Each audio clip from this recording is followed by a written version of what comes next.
the sights and sounds of Kwali, which is situated in the southwestern part of the Federal Capital Territory, one of the major towns on your way into the Abuja city centre.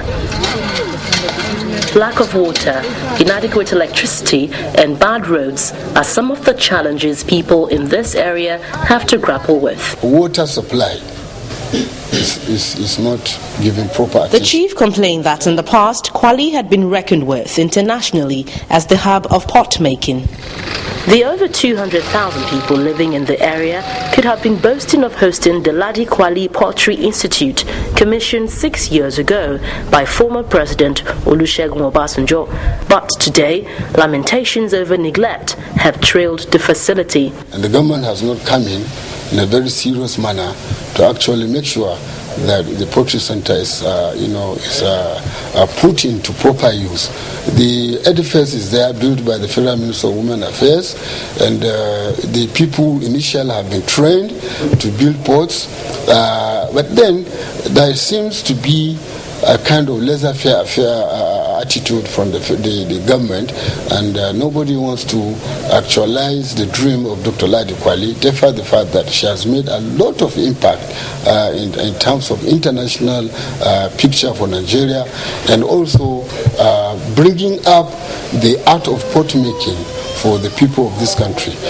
It's not enough for her to be placed in the 20 naira notes and then nobody is trying to look at after her legacy. We are not happy with the situation there because we want it to be very effective for our women.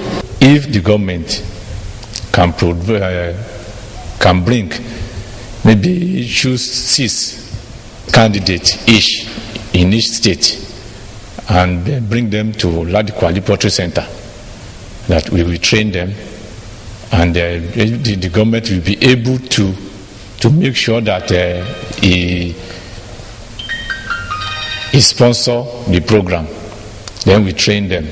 Then they will now build, each state will now have a pottery center, which will be able to produce different wares. The glaring need to scale up pot making in Nigeria is the reason behind this edifice commissioned several years ago. It was envisioned that huge revenue would be raked in from Kwali through pot making alone, but today this is what remains. The eventual collapse of the once viable Ladi Kwali pottery industry is perhaps a clear indictment on the effectiveness of the council's administration. However, we could only speak to the area council chairman on phone about the lack of attention, in spite of the fact that a share of revenue allocation is collected regularly. Nobody can blame us because we inherited in a form, and we are taking measures, especially this year's budget, on how it will be refined. In spite of the various infrastructural deficiencies, it is evident that the Kwali people enjoy huge agricultural produce, particularly yams, which is harvested in large commercial quantities. We call on the FCT government to build a special market for yams, and we are also thinking that research initiatives should be done because the major problem we have with yam is storage.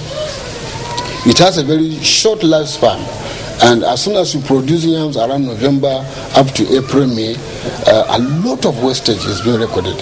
When we visited the market, the people vented their grievances over the infrastructural decay in Kwali.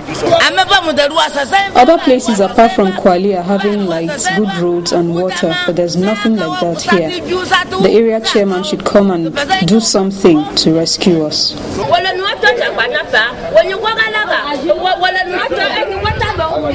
Created in 1980 with about 10 communities, Kwali is indeed a potential for revenue generation for the FCT, but her infrastructural challenges will always prove a hindrance if nothing is done about it.